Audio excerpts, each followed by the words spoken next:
Agora são 8h11. Vamos falar sobre as entidades, né, que já estão se preparando, entidades ligadas à educação estão se preparando para uma greve novamente aí de educação. Mas a gente vai falar aqui sobre as universidades públicas do estado de São Paulo, USP, Unicamp, Unesp, que estão sendo alvo aí de CPI na Assembleia Legislativa aqui de São Paulo. E a gente está aqui em nossos estúdios com o João Chaves, ele que é presidente da Unesp, da Associação dos Docentes da Universidade Estadual Paulista. Tudo bem, João? Bom dia. Tudo bem, bom dia. Muito obrigado pela oportunidade de falar sobre as universidades aqui.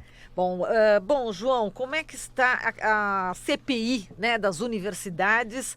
Ela que começou, e a gente tem lembrança, né, de que alguns parlamentares falaram que tem muita gente aí, professores, muita gente de esquerda nas universidades, essa questão toda ideológica. Mas, enfim, como é que está a questão da CPI e também os abusos, os absurdos que estão sendo cometidos nessa comissão parlamentar de inquérito? Bom, eu gostaria, em primeiro lugar, de situar o que são as universidades estaduais paulistas no contexto brasileiro e no contexto mundial, né? Em primeiro lugar, o Brasil é o 13º país em produção de artigos acadêmicos. 13º, né? Está à frente, por exemplo, da Holanda, da Rússia, da Suíça, da Turquia, da Suécia. Isso não é pouca coisa. E entre as instituições, as 100 universidades brasileiras que mais produzem, as 3 paulistas são as primeiras. Eventualmente, nesse ranking, eles trocam de lugares com a Universidade Federal do Rio Grande do Sul, com a Universidade Federal de Minas Gerais, mas nos 3 ou 4 primeiros lugares sempre estão as 3 estaduais paulistas. E com detalhe, as 3 estaduais paulistas produzem hoje aproximadamente 30% da produção nacional de ciência e tecnologia. Então nós estamos falando de 3 universidades que têm um peso específico gigantesco na produção nacional de ciência e tecnologia. Preocupa muito a CPI porque, primeiro, elas se dirigem a instituições que têm uma respeitabilidade muito grande no país e no mundo, né? E tem se pautado por um conjunto de ataques às universidades, né? É evidente que instituições do tamanho dessas 3 universidades, né, podem ter problemas, podem ter situações que podem ser aperfeiçoadas, não é? Mas, pegando as universidades como um todo, elas têm prestado um imenso serviço para o estado de São Paulo e para o país. Inclusive, é de se pensar que a contribuição que elas dão para a autonomia e para a soberania brasileira é fundamental, porque um país que não é capaz de produzir ciência, tecnologia e pensamento crítico de qualidade não é capaz de sustentar a sua autonomia, né, a sua soberania. Muito bem. A CPI, uma das características da CPI é que boa parte dos deputados que participam dessa CPI, eles têm muito pouco conhecimento acerca do que são as 3 universidades públicas paulistas ou do que é uma universidade, de como funciona, do que faz, enfim. E em função disso, aparecem perguntas, as pessoas solicitam das universidades coisas que são ou impossíveis ou muito difíceis, muito trabalhosas para serem conseguidas, como, por exemplo, houve pedidos de que a universidade apresentasse nos últimos 8 anos, as 3 universidades, todas as pesquisas que foram feitas, com um comentário sobre qual é o impacto dela, qual é enfim, a função de cada uma dessas pesquisas nos últimos 8 anos. Isto significa uma quantidade gigantesca de material que eu tenho dúvidas se a CPI seria capaz de analisar esses materiais, né? Toneladas de papéis. Toneladas de papéis, né? Outra coisa que pediram foi os extratos bancários mês a mês nos últimos 8 anos das 3 universidades. Isso dá toneladas de material e com esta quantidade de material fica difícil imaginar como que isso vai ser utilizado, né? Como que isso vai ser analisado, né, pela CPI ou pelos deputados que estão lá.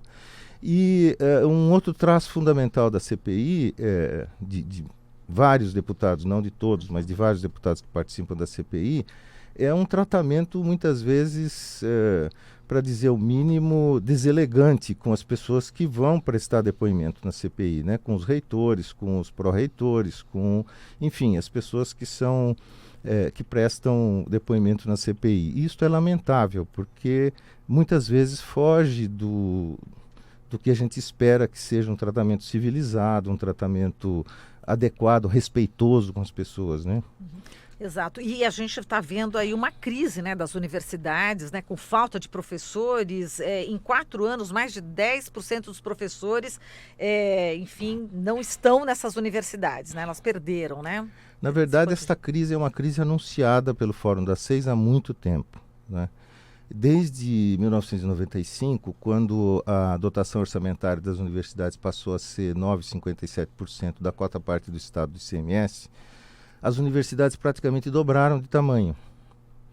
E, paralelamente, um problema importante que foi crescendo ao longo do tempo foi a questão da insuficiência financeira, que é a diferença entre o que a universidade arrecada para pagar aposentadorias e pensões e o custo total das aposentadorias e pensões. Então, essa diferença, que se chama insuficiência financeira, pela Lei 1010 de 2007, ela é responsabilidade do Estado, mas o Estado nunca cumpriu essa lei.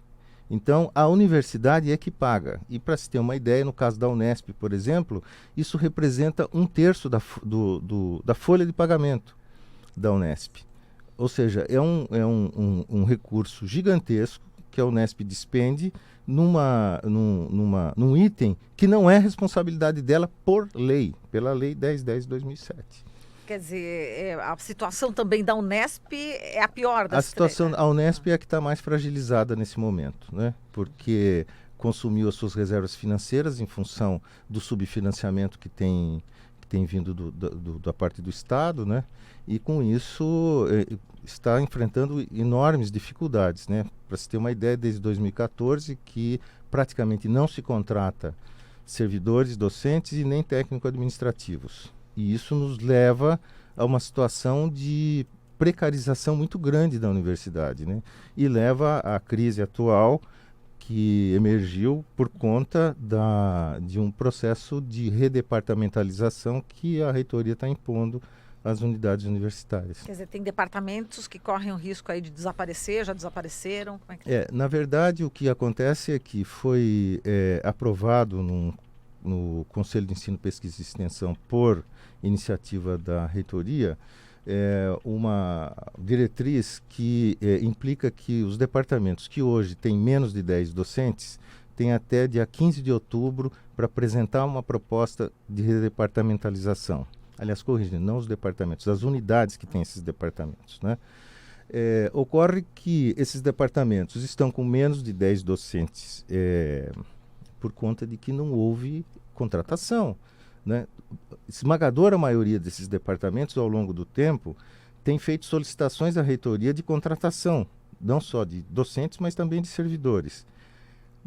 A esmagadora maioria dessas contratações foram aprovadas nas instâncias superiores, mas não foram realizadas, o que significa que as unidades e os departamentos estão sendo punidos por conta do subfinanciamento das universidades. Exato. Agora, tem uma maneira de resolver esse problema, né? Vocês, né, que são professores, já analisaram qual que seria a saída, né, para a manutenção das universidades? Se existe dinheiro, né? Onde é que está esse dinheiro?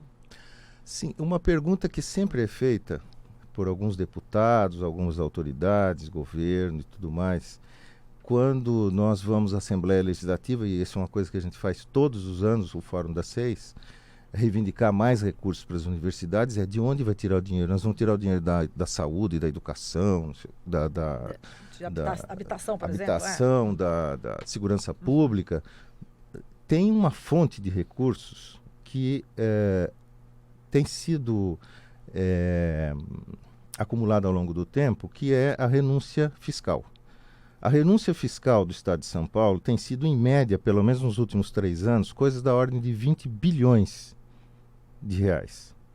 20 bilhões de reais é o dobro do que deve ser investido nas 3 universidades.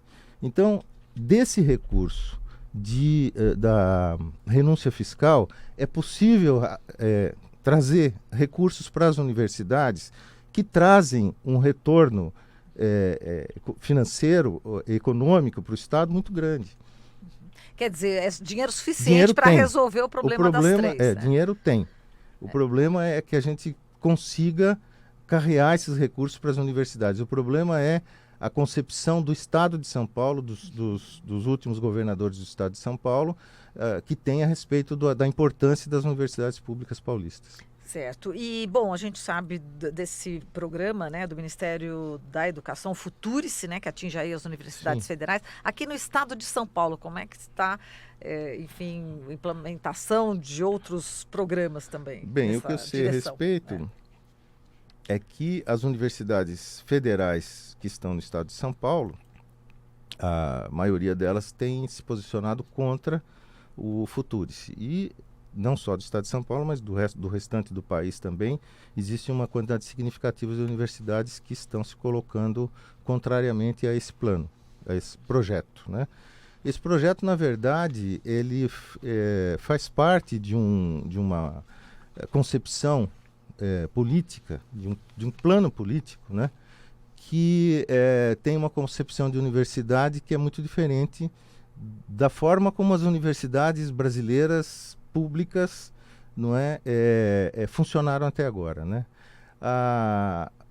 Tanto o Futurice quanto os problemas pelos quais estão passando as universidades estaduais paulistas estão relacionados com a pavimentação de um caminho para a privatização das universidades, para a desobrigação do Estado de financiar as universidades públicas, né?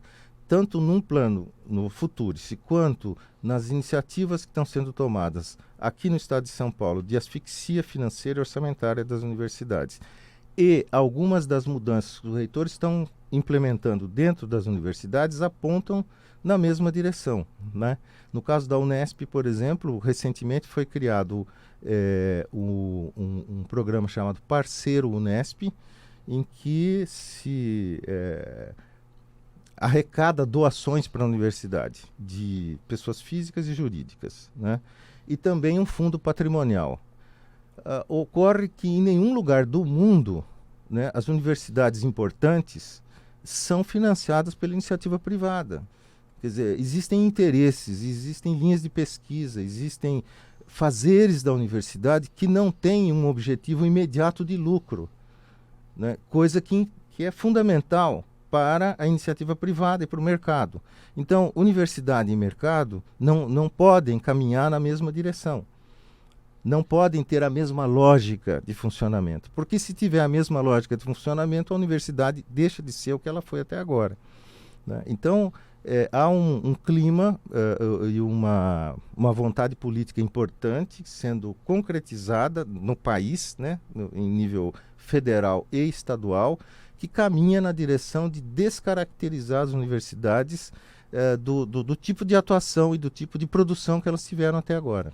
Por isso, as ruas dia 2 e dia 3. Né? Então, terminando a resposta à sua pergunta, a respeito, por exemplo, do que podemos fazer em relação à Unesp, né, o Estado de São Paulo, é a reação da comunidade. No caso da Unesp, isso está acontecendo. O Instituto de Artes da Unesp, que é uma das entidades atingidas pela redepartamentalização, né, se movimentou, já fez uma manifestação na frente da reitoria. A congregação do Instituto de Arte se manifestou também, protestando contra a forma como está sendo feita o processo de redepartamentalização. E hoje, às 17 horas, os estudantes, os servidores técnicos administrativos e docentes do Instituto de Artes farão nova manifestação em frente à reitoria da Unesp. Perfeito, tá certo.